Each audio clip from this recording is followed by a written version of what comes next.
शहरात सगळं काही मिळतं, पण गावाकडं जे मिळतं ते कुठेच मिळत नाही. तर आजच्या ब्लॉगमध्ये आहे चुलीवरची भाकरी, मटक्यातलं वरण आणि त्यात परत आपली माणसं. तर बघा, हा माझा आजचा अनुभव आहे छोटासा. तर मंडळी, आजचा ब्लॉग हा म्हणजे खेडेगावातील शांतता वातावरणामध्ये आणि आपल्या माणसांमध्ये आहे बघा. तर तुम्ही हा ब्लॉग शेवटपर्यंत नक्की बघा. भावाभावांची मज्जा आणि वेगळीच अशी शांतता. तर हे बघा, अशा प्रकारे छान अशा चुलीवरच्या भाकरी होत होत्या. छान त्याचा धूर पण होत होता आणि खमंग अशी भाकरी भाजत होती बघा आरावरती. हे तुम्हाला शहरामध्ये तरी भेटतच नसेल. तर तुम्ही हो अनुभवा. मग हे बघा, आमच्या शेतामध्ये अशी पपई छान अशी पिकली होती आणि ती झाडालाच पिकलेली असल्यामुळे ती इतकी छान गोड अशी लागू लागली होती बघा. मग मी मुलांना ते अशी कट करून दिली फ्रेश अशी. जे आपल्याला शहरामध्ये असं प्रिझर्वेटिव्ह भेटतं बघा, ते आपल्याला खेडेगावामध्ये भेटत नाही. आणि सगळं काही जे असतं ते नॅचरलीमध्येच असतं.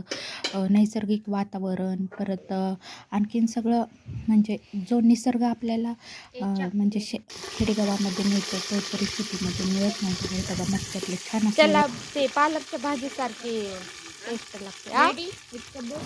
बस बस, थोडंच पाहिजे.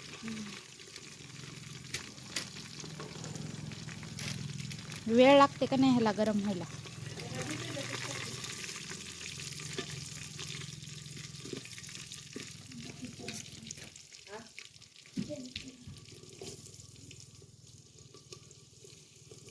जाळ टाकलेच का पुढे? बंद झालाय ना. बारीक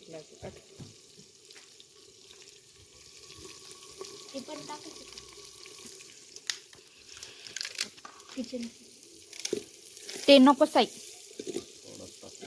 ती पनीरच्या भाजीचं स्मेल येते त्याला.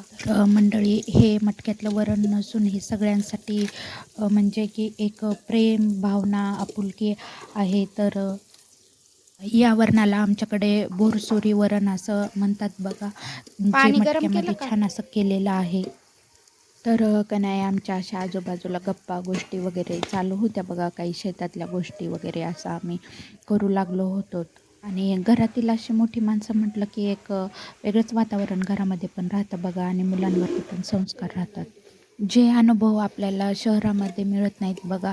शहरामध्ये जास्त लोक एकमेकाला असं गप्पा गोष्टी करत नाहीत, बोलत नाहीत. पण खेड्यामध्ये तसं वातावरण नसतं बघा. जे कोणी भेटल एकमेकांना म्हणजे बोलणं वगैरे सुरूच असतं त्यांचं. आणि मला तरी असं वाटतं बघा, आजकालच्या जीवनातून म्हणजे या धकाधकीच्या वातावरणातून आपल्या लेकरांना तरी असं खेडेगावातलं वातावरण हे थोडंसं तरी मिळालंच पाहिजे. तर तुम्हाला पण असं वाटतं का मंडळी? तर तुम्हाला हे आमचं असं गावठी पद्धतीचं स्टाईलचं वरण, परत आमचा आजचा असा ब्लॉग तुम्हाला कसा वाटत आहे मंडळी? तर तुम्ही मला कमेंट बॉक्समध्ये नक्की सांगा आणि शेवटपर्यंत नक्की बघा मंडळी. आणखीन पुढे पण खूप अशी छान कॉमेडी आहे. शहरामध्ये आपण असं एकत्र राहून पण एकमेकांना टाईम स्पेंड करू शकत नाही. आजकालचे म्हणजे आई-वडिलांनासुद्धा वेळ नसतो बघा मुलांना टाईम देण्यासाठी.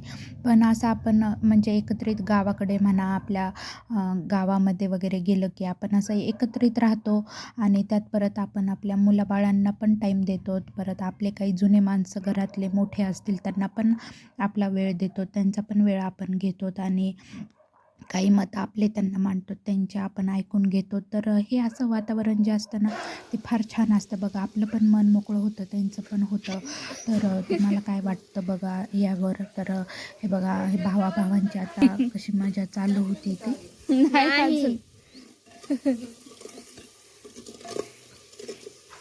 आराम चालू आहे काय की अंकल आहेत का?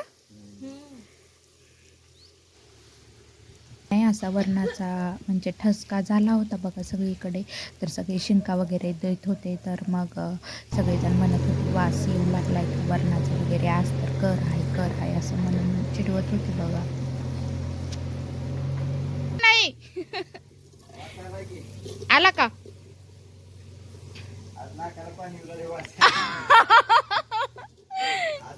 गणित बरं नाही का? नाही नाही आज काही नाही हो आमच्याकडे काही नाही आज काही नाही तुम्ही जाऊ शकता हो. काहीतरी दिसणार आहे मटक्यामध्ये. काही नाही काही नाही काही नाही आज काही नाही हा. छान बरं दिसतंय आज. पाणीच कमी होतंय नाकातलं.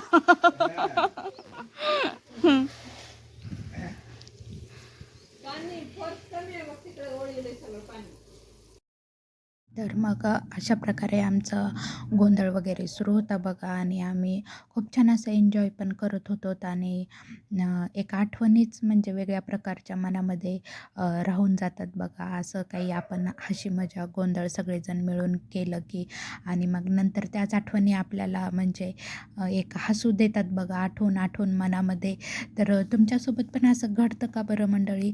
तर आपण ज्या रोजच्या दैनंदिन जीवनाच्या वातावरणातून असं थोडासा तरी टाईम स्पेंड केला की आपण म्हणजे त्याच आठवणीमध्ये निदान एक 8-15 दिवस तरी राहतोच बघा आणि आपल्याला सतत सतत त्या गोष्टी आठवू लागतात.